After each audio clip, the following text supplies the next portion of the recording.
Vamos a estar compartiendo entonces culto espiritual del cristiano. Culto espiritual del cristiano. Vamos a estar basados en Romanos capítulo 12, del 1 al 2.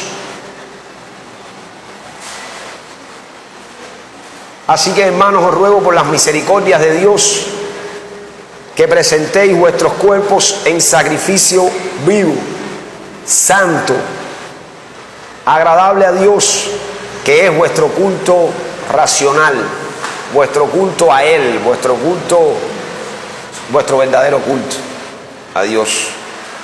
No os conforméis a este siglo, sino transformaos por medio de la renovación de vuestro entendimiento, para que comprobéis cuál sea la buena voluntad de Dios, agradable y perfecta.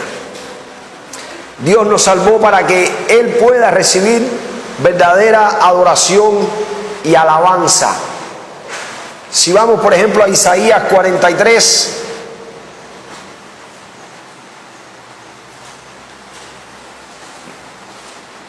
el verso 7, todos los llamados de mi nombre, para gloria mía los he creado, los formé y los hice. Y el verso 21 dice, este pueblo he creado para mí, mis alabanzas publicará. Así creó Dios al pueblo de Israel, lo formó para que lo adoraran a Él. Así creó a Adán y a Eva para que le rindieran culto a Él. Así nos ha permitido a nosotros, nos ha hecho nueva creación, nos ha salvado para que le demos culto a Él. Cuando salvó al pueblo de Egipto, lo salvó para que le diera culto a Él. Entendamos que el culto no es a nosotros, entendamos que el culto es a Dios. Somos hechura suya, creados en Cristo Jesús para buenas obras. Y la buena obra es que creamos que Jesús es el Cristo y así adoramos al Padre, y que anunciemos este mensaje hasta lo último de la tierra. Para esa buena obra fuimos creados. Así que Dios crea al hombre y salva aún al pueblo de Israel para que le rinda culto a Dios. Vamos a ver algunas personas que fracasaron en el culto, y que Dios nos guíe, nos enseñe y nos ayude a no fracasar en el culto a Dios. El problema fundamental del hombre empieza desde que Adán fracasa en el culto a Dios. La razón por la que fue creada toda la creación es para darle el culto a Dios.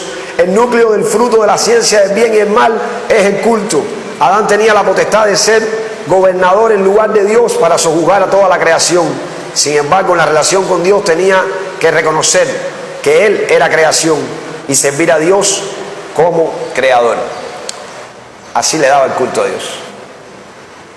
Tenía la autoridad y la capacidad para gobernar toda la creación, tomar el lugar de Dios en la creación, gobernar aún en los peces. Pero ¿cómo le daba el culto a Dios? Guardando la palabra. De todo árbol del huerto podrás comer, pero del árbol del conocimiento del bien y del mal, que está en el medio del huerto, no comerás, porque el día que de él comieres ciertamente morirás. Entonces, al respetar la palabra de Dios, estaba dándole el culto y la adoración a Dios. Estaba reconociendo quién era Dios y estaba reconociendo quién era Él. Este era el verdadero culto y la razón por la cual se le dio la palabra a Adán. En este sentido, después que el hombre falla a la palabra de Dios y pierde el pacto, le viene todo problema al hombre por haber fracasado en el culto a Dios. Podemos verlo en Génesis 3, del 1 al 24. Caín falla en el culto, por lo que fracasa en toda su vida. Génesis 4, del 1 al 15, vemos la historia, cómo trae él la ofrenda a Dios, cómo Abel trae la ofrenda a Dios, y decimos, no fue buena la ofrenda de Caín. El fracaso fue como trajo la ofrenda. ¿Estaba dando la ofrenda a Dios de corazón, o era porque era normal que como el hijo primogénito y mayor diera la ofrenda? ¿Trajo la ofrenda por obra o trajo la ofrenda por gracia? Por reconocer quién era Dios, por aferrarse a la palabra de Dios. Si nos percatamos de esto, Abel fue grato porque trajo la ofrenda conforme a la palabra de Dios. Trajo un cordero para el sacrificio a Dios. No es que estaba mal la ofrenda de Caín, sino era cómo dio la ofrenda. ¿Cuál era su postura a la hora de dar el culto? Nadab y Abiú fracasan en el culto y pierden su vida. Levíticos 10 del 1 al 11. Podemos ver Éxodo 39 y Éxodo 34. Perdón, el Éxodo 39 y del 34 al 38, para que vean cómo era la palabra de Dios estricta, cómo debían ellos darle el culto a Dios, y ellos fracasan en el culto y ofrecen fuego extraño. A lo mejor era más caro, a lo mejor estaba mejor preparado, pero Dios les había dicho cómo era que tenían que darle el culto.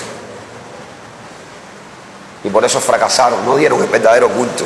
Saúl, quien había fracasado en el culto, perdió las bendiciones del rey. En 1 Samuel 13, del 8 al 14 y el 10, 8. Dios mostró su ira contra los israelitas que perdieron el culto verdadero y solo dieron holocausto de sangre. Pensemos ahora en Caín. Ellos traían o no la ofrenda.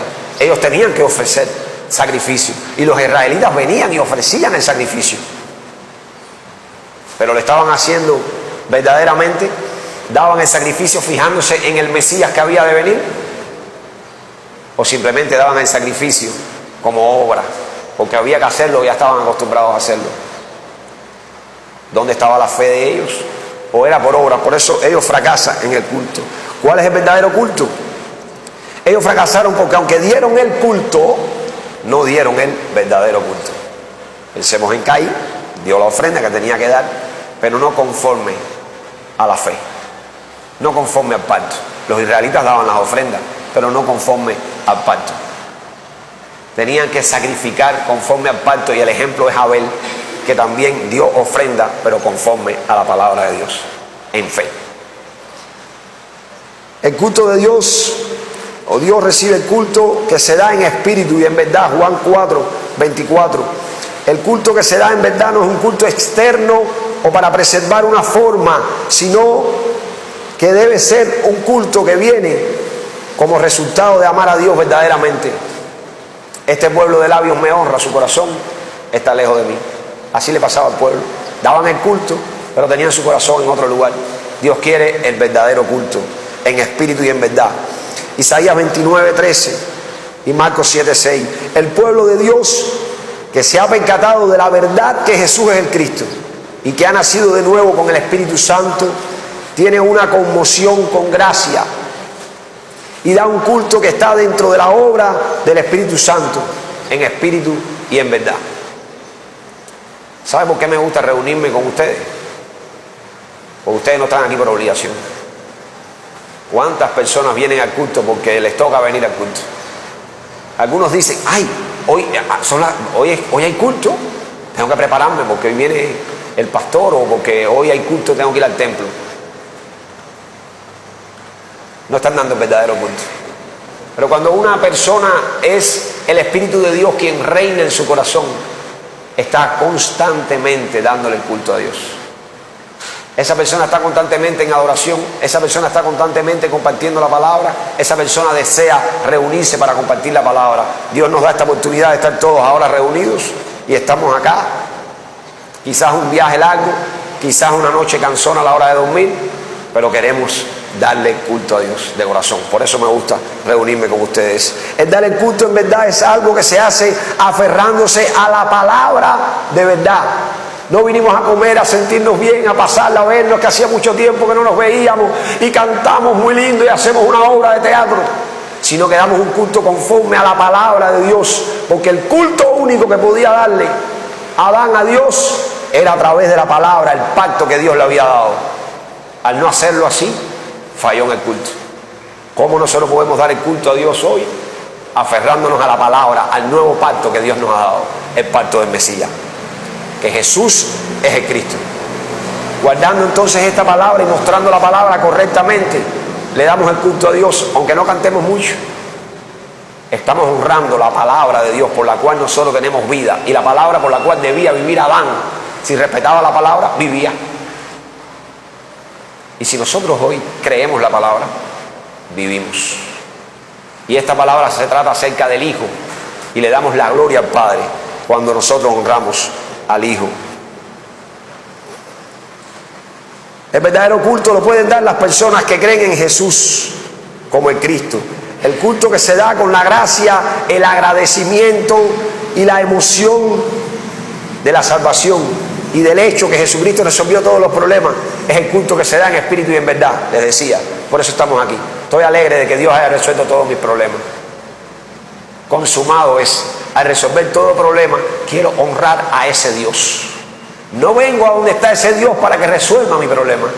Vengo a ese Dios porque ya ha resuelto mis problemas. No vengo acá para que Dios me dé alguna bendición, a ver si en estos días que voy a estar por acá, después me va mejor. Vengo acá estos días porque Dios me ha bendecido para toda la vida. La palabra de verdad se proclama y podemos obtener fuerzas a través del Evangelio, el pan nuestro de cada día, el verdadero alimento, porque no solo de pan vive el hombre, sino de toda palabra que sale de la boca de Dios. Si nos percatamos de la voluntad de Dios y nos presentamos correctamente ante Él, estamos dando el culto en espíritu y en verdad. Los creyentes tienen que cuidarse sumamente de dar un culto por formalidad, por religiosidad o por hábito, lo que estábamos hablando. Muchas veces nos reunimos solo una vez en semana, pero cuando recibimos el pan de vida, nos dura toda la semana. Recibimos la palabra, nos fortalecemos y salimos al campo. Tenemos toda una semana, para servir al Señor. Los verdaderos cristianos expanden los bordes del culto a todos los ámbitos de su vida. No es el culto a Dios en el templo, 1 hora, 2 horas en el templo, una vez en semana. Los verdaderos adoradores que le adoran en espíritu y en verdad se salen de ese ámbito, se salen de ese cajón, dan el culto a Dios todos en adoración al Señor, y cuando salen del templo siguen dándole el culto a Dios. Todos los días en el templo y por las casas los primeros cristianos anunciaban a Jesucristo, enseñaban a Jesucristo. Entonces los bordes del culto se abren. Damos nuestro cuerpo alegremente como culto viviente ante Dios. Alguien me contaba que en su país las personas podían salir media hora cuando lograban salir, porque el sol, y en 1 hora donde el sol no los quemara. Los verdaderos adoradores dan el culto al Señor, aún exponiendo sus vidas, aún dando todo lo que son, aún dando todo lo que tienen. No es simplemente el culto formal que dábamos antes, sino que es un culto que incluye toda la vida.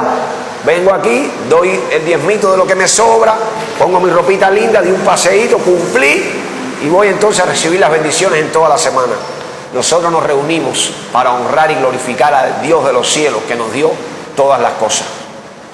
Y venimos y le traemos todo lo que tenemos y lo que somos. Y cuando salimos de aquí, vivimos así para Él, porque Él es el todo de nosotros. Y nosotros no necesitamos nada de este mundo. No vivimos entonces como el mundo. No vivimos en la carne, o por las tentaciones, o por las corrientes del mundo. No le mendigamos a Satanás, que es el príncipe de este mundo. Podemos morir de hambre. Si estamos en el desierto, Dios puede hacer que caiga maná del cielo. Dios puede hacer que tengamos carne y agua. Y si no lo hace, seguimos adorando al Señor. Por eso no necesitamos nada de este mundo, no nos arrastramos a las cosas de este mundo.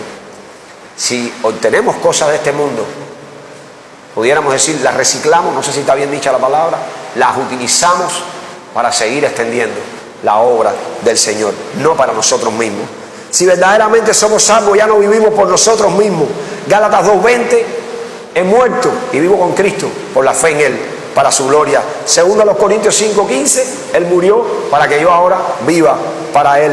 Ese es el verdadero culto a Dios. Es una vida que reconoce la voluntad bondadosa, feliz y completa de Dios, y es una vida que le obedece, no se conforma a las corrientes de este mundo.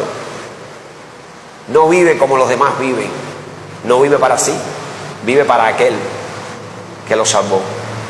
Presenta su cuerpo vivo en santidad a Él y en servicio a Él como ofrenda por las misericordias que Él ha tenido con nosotros, y evidentemente sabemos que son en Cristo Jesús. ¿Cuál es la voluntad de Dios? Jesús ordenó a todos sus discípulos que fueran a toda nación a todo pueblo hasta el fin de la tierra para compartir el evangelio.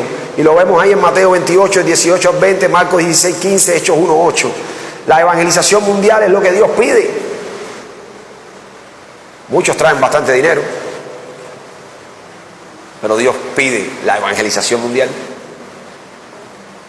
Él le dijo al pueblo que saliera de Egipto, le dijo al pueblo, saquen de Egipto. Y el pueblo se quedó trabado entre el mar y el ejército de Faraón. Podemos decir que ellos no tenían cómo salir de esa situación y Dios le abrió el mar y ellos salieron. Por tanto, Dios quiere que se haga la evangelización mundial. Él se va a encargar de todas las demás cosas. Buscar primeramente el reino de Dios y su justicia. Él se va a encargar de añadir todas las demás cosas. La evangelización mundial es prepararse para la segunda venida del Señor. Mateo 24, 14. Y será predicado este evangelio del reino en todo el mundo para testimonio a todas las naciones y entonces vendrá el fin. Los verdaderos cristianos restauran y forman sus vidas para lo beneficioso. Cada día muero, decía Pablo.